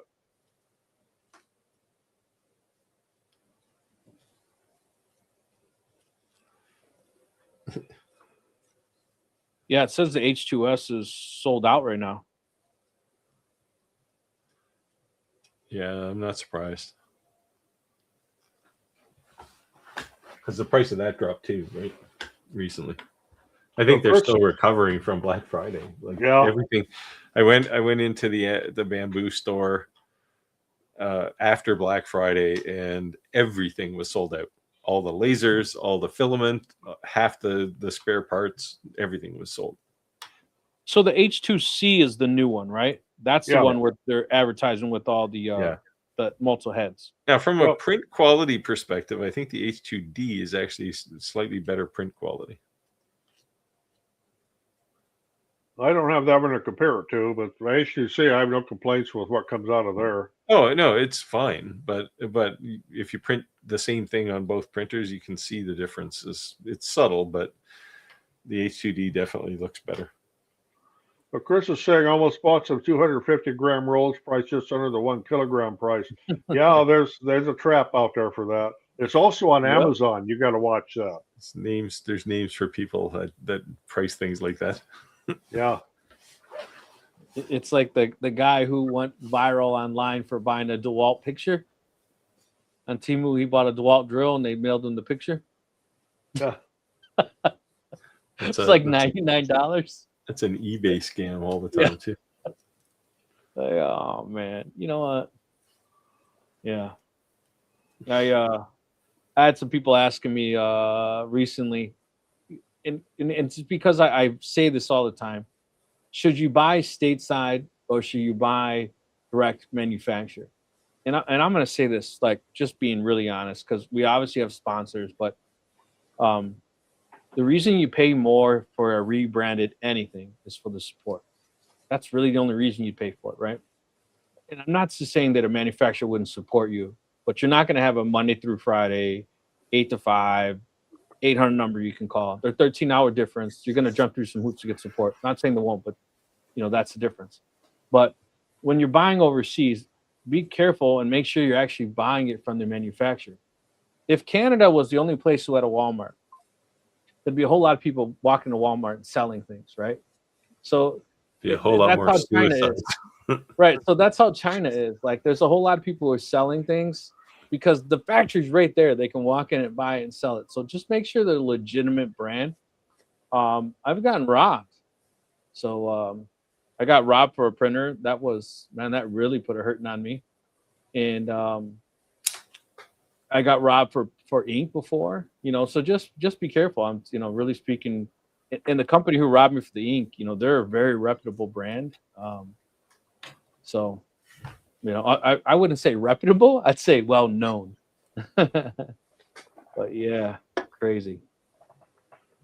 So when I say, it's okay to buy direct, make sure you are buying factory direct from a legit manufacturer, not someone posing as a seller, and they're not a real manufacturer. Yeah, Spectrum Reality is saying we've seen this with memory cards too, selling 500 megabit cards for the same price as 500 gig. Yep. Yeah, you got to look really close. Yeah. So I've gotten from Amazon fake memory cards, Oh yeah, yeah. and it was from Amazon, and they're Amazon Yeah. Pro. 1 terabyte, the 1 terabyte, like the fast ones, they're expensive. And you stick it in, it's like a 256. You know, but Amazon, man, I have to say, like, they're solid. Like, I told them, hey, look at this screenshots, like, no problem. Didn't argue with me at all. But just crazy that they do that though, because everything on it said it was 1 terabyte until you stick it in the computer. Well, like I'm on all my cameras, I use SanDisk cards, Yes. and I always have to make really, really look close when I'm buying more of them to make sure it's not somebody selling counterfeit ones. Yes. Yeah. Yeah. I buy the Pro Extremes or whatever they're called. Extreme Pros. Yeah. Yeah. So it has a faster like read rate, Yep. write rate. Yep. Same thing. Chris said, I made my first online buy mistake in ages. Ordered a M5 Toro bolts when I wanted hex. Torx, yeah. Yeah. Yeah, I was looking at something the other day, and you know, it was targeted at North American buyers, and it was something you plugged in, and it was 110 volts, but 50 hertz. I don't know where in the Japan is the only place where they have 110 volts at 50 hertz. Because if you're at 50 hertz anywhere else in the world, you're at 220 volt. Yeah. And it's like, and then there's a whole bunch of comments about how the thing didn't last long. Well, no, because you're running it at 60 hertz. There you go, Steve. Looks like you missed out on something up there in Canada. Wow, that's a good price. Where was that? See, what if they got 500 more rolls? Look, people are laughing. They're like, you're gonna start that mad sale, like I said. Rush into the store. Let us know if you have any questions. Let us know in the comments below. Appreciate it. Sunlu filament's pretty good. It's basically the same as bamboo. Well, I watched a video here. It's been, I don't know, a couple months ago, I suppose, of somebody, I don't remember the channel or anything, but was touring the Sunlu plant. Yeah, I think it was the next layer guy. Yeah. And he like blurred out the other brand names on the other filament. But if you stop the video and run it frame by frame, yeah, you'll see some brands there that. Yeah, there aren't really the big manufacturers. There's really not that many of them, right? Yeah. Sunlu is the biggest manufacturer in China. So. Yeah. So, what's your go-to or your by default brand, Roger? Mine is bamboo. Yeah, for anything serious, I'll use bamboo, but for things like black and white, because I use a lot of black and white filament, those I'll buy Sunlu. I do use Sunlu, and I do have some from Anycubic. It's fine too. Yeah, but for the most part, bamboo. The reason I'm sticking with bamboo is because I don't have any problems with it. I don't like problems. Yeah, so I've been using the bamboo by default, but when it's not available, I've been using your favorite brand, Creality. But the big advantage, I'd say, is that, man, we're so spoiled in Amazon, right? I can go on order Creality and it'll be here by tomorrow, 10 o'clock in the morning. Like, you don't have to have a huge amount of inventory in stock, you know? So I haven't had any problems with Creality filament. I've used it in the past. I don't have any here anymore, but I used to use it. I didn't have any problem with it. Yeah, it seems to work okay. So Spectrum Reality is saying you might be able to make deals if you buy in bulk or try to get into a bit of a local distribution yourself, especially if demand is that high and likely growing. Might be a good gig. Well, I'm old. I don't want to get into it, but yeah. Yeah, I mean, for me, even if I did like filament recycling, it would be just for me. Right. I'll take Great Lake- other people's old filament and make some weird colored filament that I can use for just general prototyping stuff. Yeah. Steve will have all brown filament because it's everything mixed. No, if you take all the colors and mix them together, you get some really strange colors. But Great Lakes Laser Supply said, "What's up, gentlemen? Do you have anyone hey, you can connect me with for a 3D printer companies? I have Crowdy coming to the summit, but I'm looking for filament sponsors. Post on a Facebook group and ask. Yeah, I mean, We always don't- have manufacturers lurking on our page, so yeah, I don't have any connection with Sunlu other than Amazon. That's my interface to them. yeah. Yeah, bamboo filament just works. And Yep. yep. Yeah, the only problem I had with Crowdy, and we said this before, is that at the end sometimes I have that bend, and I've gotten stuck at the end of the roll. So when it ran one roll out and it went to jump to the other one, it got stuck, and I had to like get it out of there, and then that sucked. But I like the fact. So originally I was like putting different colors in there because I was trying to keep them dry. But then when Roger's like, "No, I have an EMS Pro because it's like all the same colors," I pretty much did that because I was printing blue, white, and orange a lot. So when I was running out of blue, it's just going to the second blue, going to the next blue. Yep. You know. So, yeah. Okay, Santa's saying, does bamboo have a longer track record, or is it just their manufacturing process for the filament? I will say that bamboo has excellent filament, but they do not manufacture it themselves. No. And from what we were just talking about before, if you would go look at that video and you would stop it, and you will see the bamboo name on some stuff in Sunlu. It's crazy. Yeah, I mean, if you look at a Sunlu spool and a bamboo spool, the only real difference between them is the color. Bamboo spools tend to be that creamy white color, and Sunlu spools are gray, but they look virtually the same spool.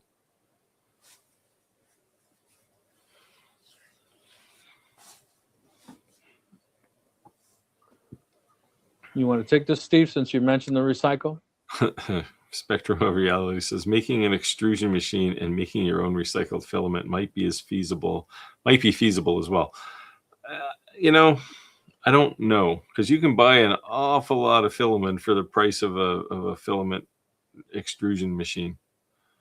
I mean, if you're in high volume, yeah, but if you're like, Joe Average hobbyist who prints a spool every 6 months, Yeah, you might as well just live with the fact that you're, filling up landfill, because you're never going to pay for an extrusion tool.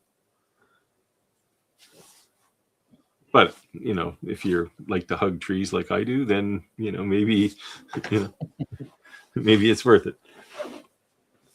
Great Lakes Laser Supply said, I figured I'd check in. I have a huge 3D community in Michigan. Just wanted to make sure, offer some. Yeah, I would definitely suggest posting on our Facebook group. You will see a ton of manufacturers. They may not always post because the rule there is only one like real official rule on our Facebook group. And is if you're a manufacturer, you're not allowed to post advertising anything unless you're a sponsor of Steve, Roger, or I. And Or I got don't an have approval of sponsors, so it's easy. Well, affiliated with one of us. Yeah, well, I have affiliates for sure. But. Yeah, affiliated with one of us.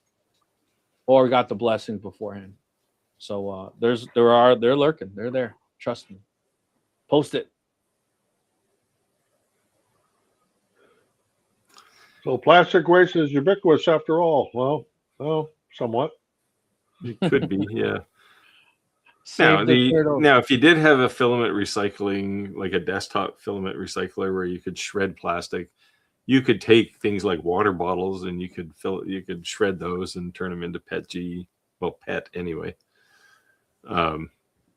So, I mean, you could do your part to reduce landfill, or at least use it a couple of times before it ends up in landfill. Yeah. Save the turtles.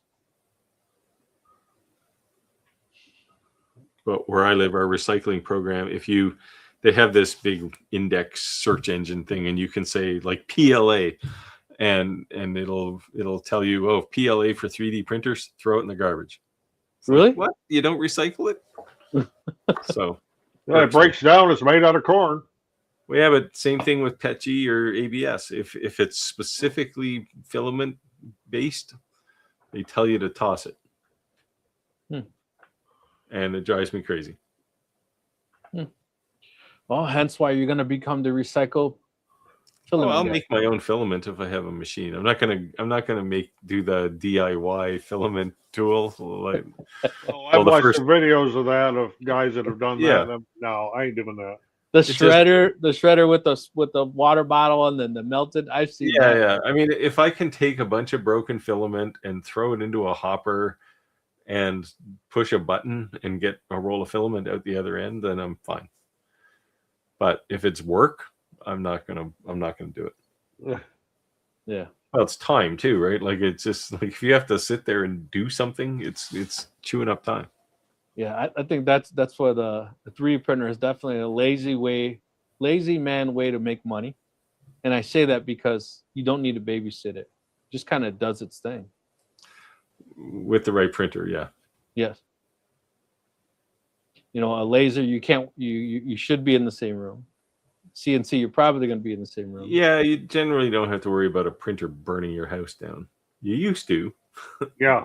but when they first came out, there was people who put extinguisher systems above them, and yeah, those ANET A8s were notorious for torching your desk.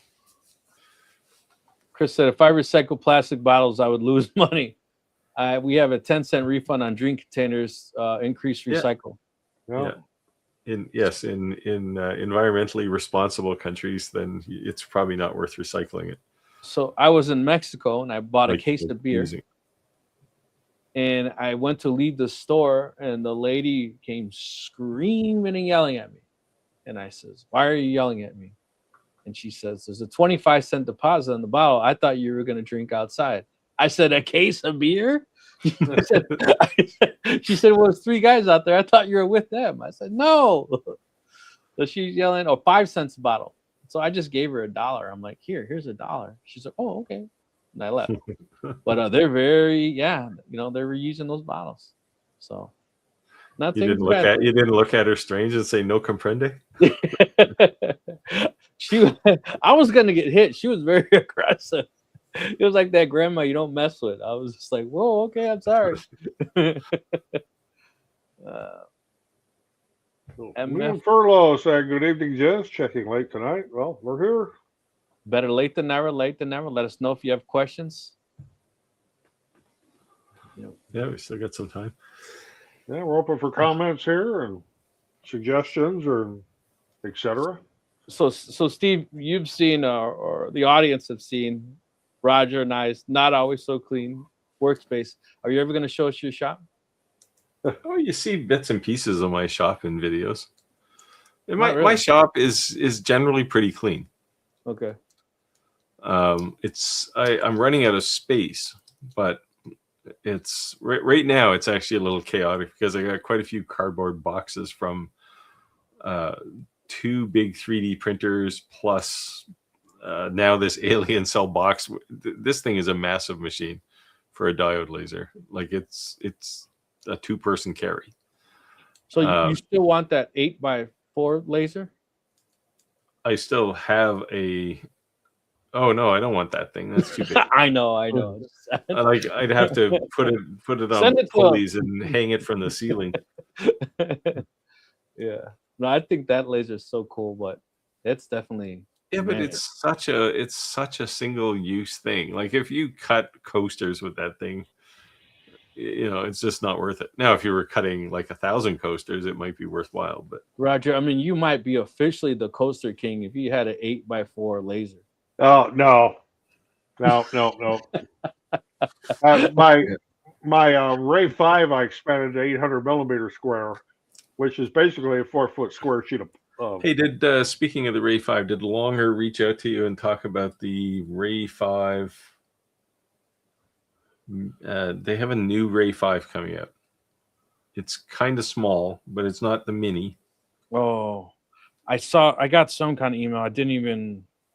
I did see they talked to me Yeah. about converting mine to the 40 watt, but with everything that's going on with me this last month, I don't have time. No. It looked interesting. There's just no way I could possibly have time to look at it in the next 6 months. Speaking of watching our lives, looks like someone's who's in the field who'd want us to respond to review something, was friends with both you, Steve, and Roger. They just requested me right now. Funny. Yeah, who's that? You don't want to say? I felt embarrassed to butcher the name. Anna Engel? No, what company? It says drinkware, steel bowl supplies, kitchen suppliers, wholesales, crystals, all kinds of blanks. Both you guys are friends with her. Oh, maybe Facebook friends. Yes. Yeah, that could be. That could be. Yeah, she just looks like every kind of blank you could imagine. She sells them. Spectrum Reality said, "Yep, I have my Ray 5 Max to 800 on both axes too." Yeah, but the only thing I use it for anymore is when I'm doing really big signs. Yeah, because it takes up so much space in the shop to set it up. Yeah. Otherwise, it sits vertical against the wall. Yeah.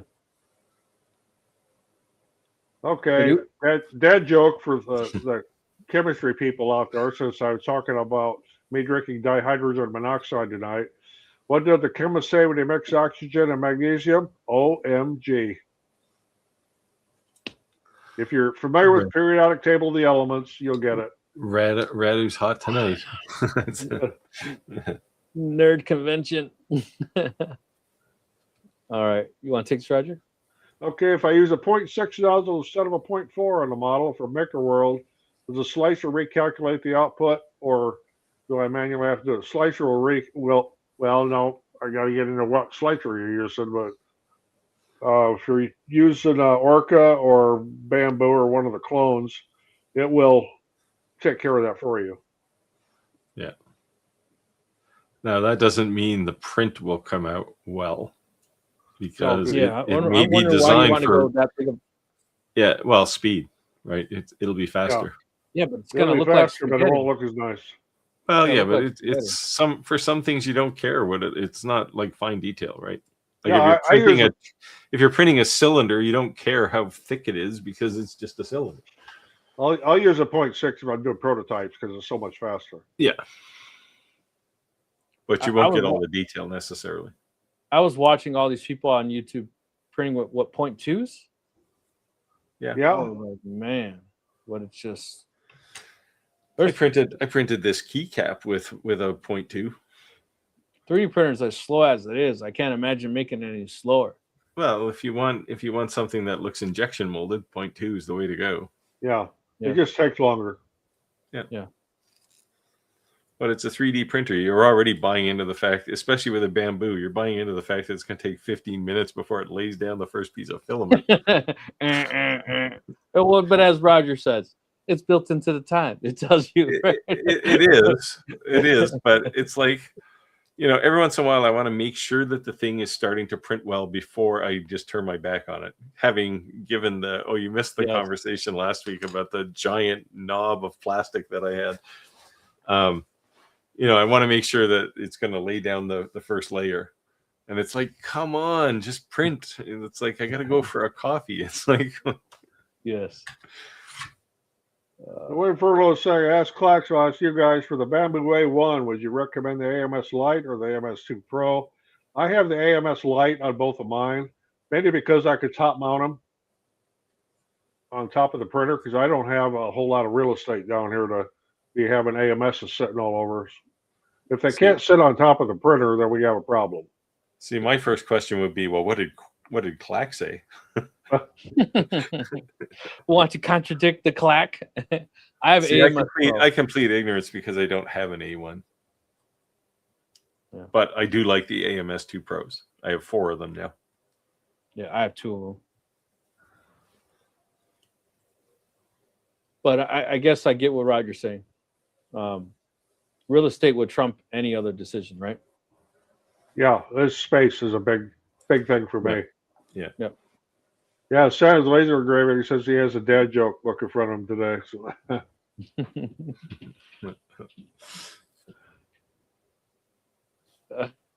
He said he wrote a couple chapters, I guess, in that dad's book joke. In that dad joke book, yeah. Yeah, Chris uses 0.6 on his jigs for his lasers. Yeah, there's nothing wrong with that. If you're not looking for appearance or something you're going to sell to somebody, they work.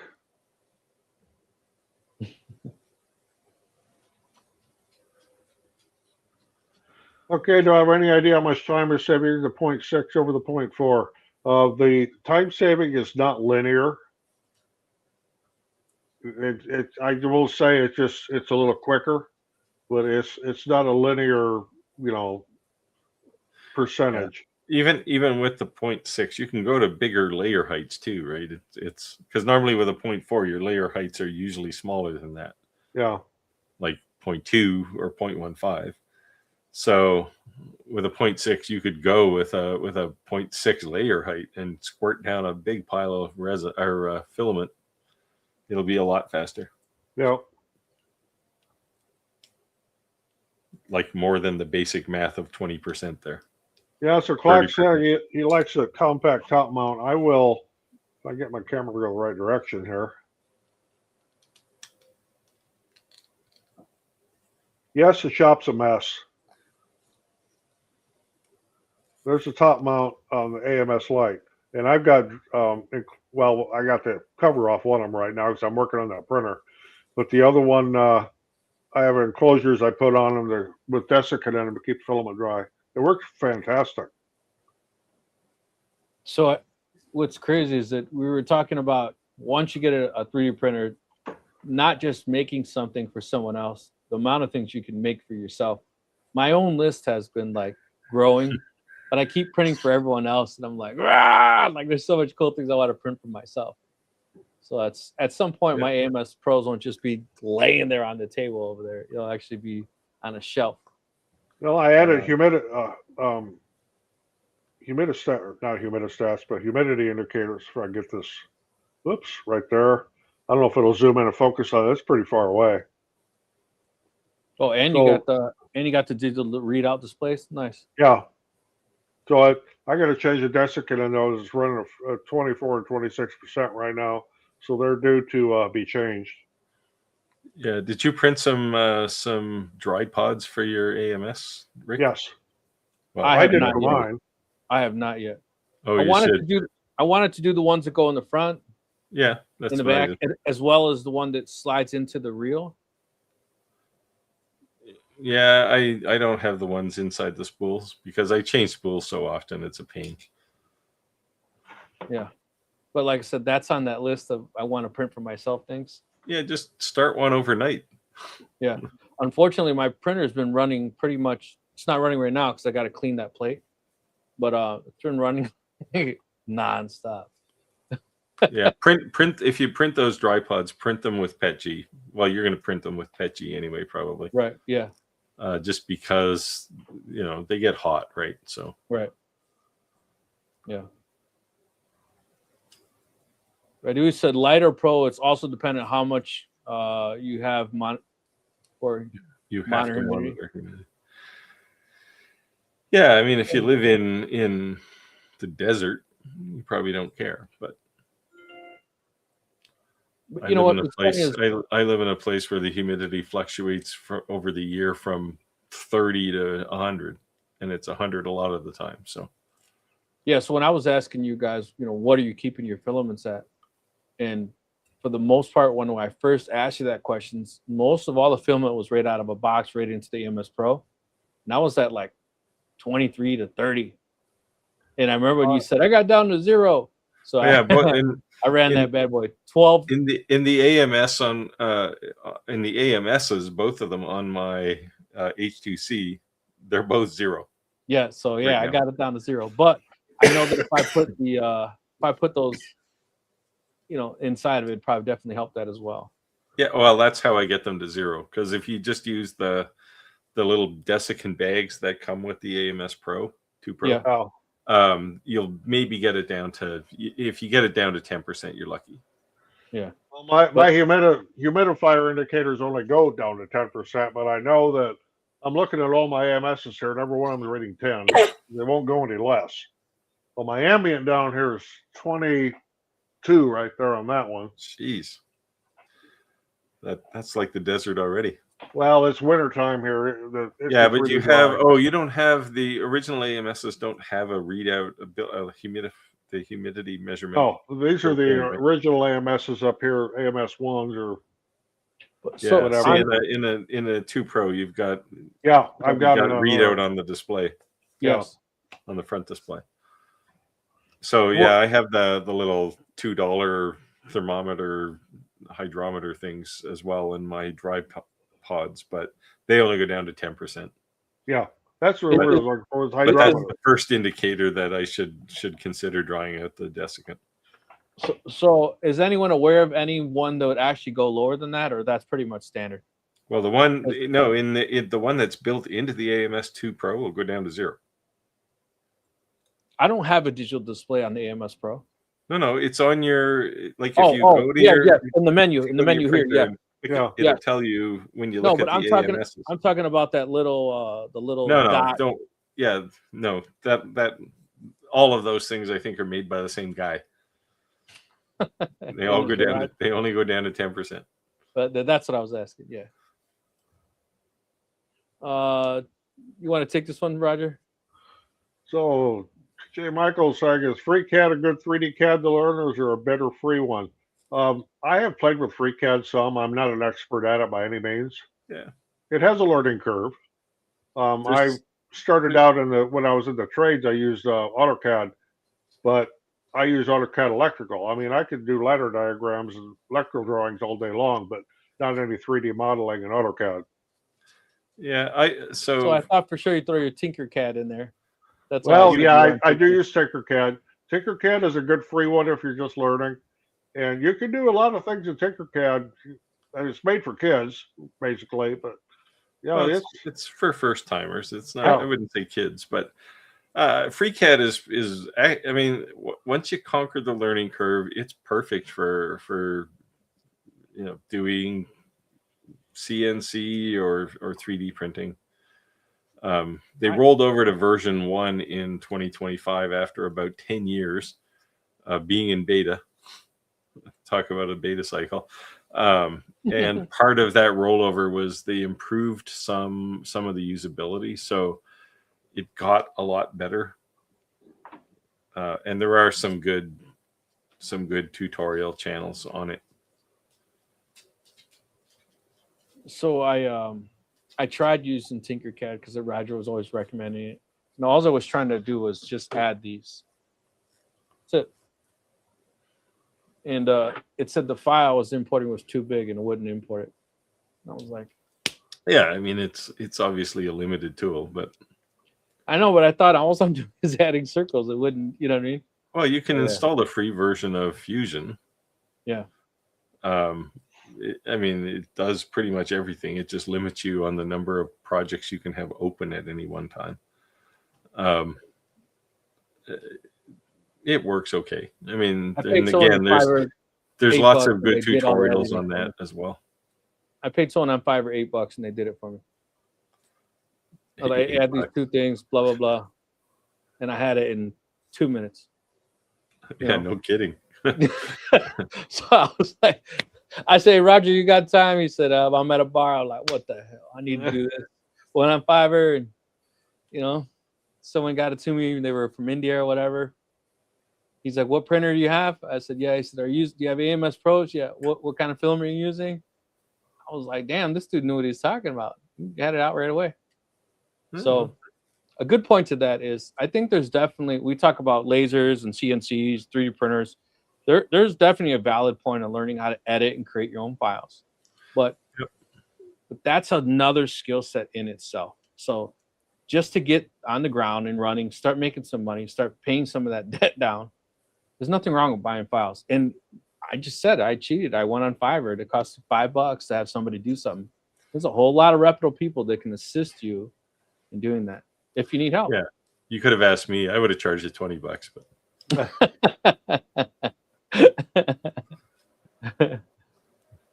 But yeah. So Steve says he'll do any editing for $20. Remember that, guys? It's on video. well, that would only take me a minute. As a writer say, FreeCAD does have a learning curve, but it's worth it. Does a lot compared to some others. Yeah, I mean, it's a real CAD tool. It doesn't work. So the problem I have with FreeCAD, and I've spent a lot of time with tutorials on it, the problem I have is I have so much mental investment in Fusion that I have to unthink Fusion to do FreeCAD. But if I every year when I have to renew my Fusion subscription, I think this is the year I'm just going to go over to FreeCAD and that's it. But then I look at the thousands of projects I have in Fusion, and it would take me months to move all those projects to something else. So you're invested. I spend my $500 or $600 and renew my Fusion subscription every year. Yeah. It irks me. So when Furlough say I don't have a dryer yet, so thought I may just want to spend the money on the drying AMS2 Pro for a dryer feature. Yeah, well, it works for that. Do 4 spools at a time. Yep. So Print one thing to yourself keep some dry pods and turn the thing into a real dryer. Yeah, one thing to keep in mind though is you cannot use a dryer while you're printing. Yeah. So, so if you have 2 of them, you can be drying in one while you're printing in the other. As long as you're not pulling from both. Right. So that's one thing that Anycubic has over Bamboo is with their Ace Pro. You can print while or dry while you're printing. That's cool. That's cool. Yeah, I was disappointed. I was like, when I saw that. I don't know how valid or how big of a concern that is, though. I mean, sure, you can put it on a marketing slide and say, "Oh, those guys can't dry while they're printing," but once you dry, the thing is going to be dry for weeks. Yeah, right. But I guess, but when you're first starting, you're loading all those up. It's 12 hours to dry that. Well, you don't have to take 12 hours. The thing will be dry in 4. I never dry for 12 hours. I dry for unless you've been soaking in a bucket of water or something. Right, but the other thing is too is that you guys have those beads in there. That helps a lot too. Yeah. Well, that's the dry pod thing, right? Yeah, right. Then you don't even need to turn the thing on. It's dry all the time. Yeah, I got to print those things. About once every, I don't know, maybe once a month or even a little more, then I'll take them out and dry them. I got to do that. It's got once you can't pull it down below 10%, then you yank them out and turn all your black beads back into orange beads. So if anyone wants to sponsor Roger and I to go to the Bears game Skybox, let us know. We're definitely willing to go. Just so you know. Unfortunately, I'll be in Mexico. I'll be watching it from Mexico. It's going to be then Steve's going to have to fly from Canada. That's now, if you really want to be dedicated, then send me to the Skybox and. Come on, man! Come on. I'm not going to cross the border. If I was going to cross the border, I would have went to CES last week. Oh man, Chris said Tinkercad is great for simple quad, quick and dirty jobs as I do. Yeah, that's why I thought it'd be perfect. I'm literally just putting a circle. I'm like, this is no big deal. As long as they're not too big and you don't need like super dimensional accuracy or anything, Tinkercad is great. I mean, it's a good way to learn 3D. Yeah, but definitely if you're going to go for dimensional accuracy, don't use Tinkercad. Yeah. Sanders Levengrade, one question you have to ask for any of these CAD programs is where your design abilities are at now. Well, most people they don't have design abilities, and the CAD tool kind of forces you into a direction, right? So David I mean, I can whip things up very quickly in Fusion. Ever use Easy Carve from Vectric for CNC work? That'd be for one of you guys. Easy Carve? I've never seen that one. Oh, that's the new their equivalent of easel. Oh, Yeah, I mean, everything from Vectric, seems to work the way they advertise it. As our channel for our live stream friend Andy Bird would say, all roads lead to Vectric anyway. So, yeah, I have what is it, Aspire? yeah. Thanks, Andy, for nothing. That was expensive. Yeah, it's not cheap, but if you don't want to do all the 3D creation stuff, Well, then you don't need Aspire anyway. You can do almost everything you're ever going to do on a CNC with VCarve desktop, not desktop, the next one up, Pro. Yeah. Sanders Larry Grayson said, if you ever never drawn anything, you have learned how to 3D model you learn how to 3D model is setup. Yeah. Yeah. Sorry, I mean, sometimes I struggle with it. YouTube University is a good tool for this kind of stuff, right? So hence why we're here. Yeah, well, I'm thinking, real reputable people. If you want to learn something like Fusion, a guy named Paul McWhorter, yeah, he did a whole tutorial, like, I don't know, there's like 20 lessons or 30 lessons on Fusion. It's a little old now, but it all fundamentally still works. And then Mango, whatever his name is, for FreeCAD. Chris said he only dries for 4 hours. I definitely need to print those then. I just got to. Yeah, I mean, 4 hours does it for me. no. Like if the dry pods have been recharged recently, so the desiccant is new. If I put a roll of filament in there, within 4 hours of just having it sit in there, it's going to be down to 0. Yep. I need to do it then. All right, guys, look like we're at time. Chris said, last comment here, it said, Aspire means you are ready to do that once in a decade job for most users. Yeah. So the abilities it has. But thank you guys for joining. Sorry I missed the last live. It was my son's birthday. We have his birthday this weekend, but it was hard to explain to a 5-year-old you're not going to celebrate something on his actual birthday. So we did something just for our family. So he was able to celebrate on his birthday. See, I knew he had 2 birthdays every year. Because I'm sure you've already missed a live stream because it was his birthday. No, that was probably my daughter's. But my son's actual birthday was on Wednesday or whatever, and then my son's birthday party is this Saturday. But yeah. All right, guys. So, cool. Thanks for joining. See you guys on next one. Yep. See y'all next week. Thank you. Take care, all. Bye.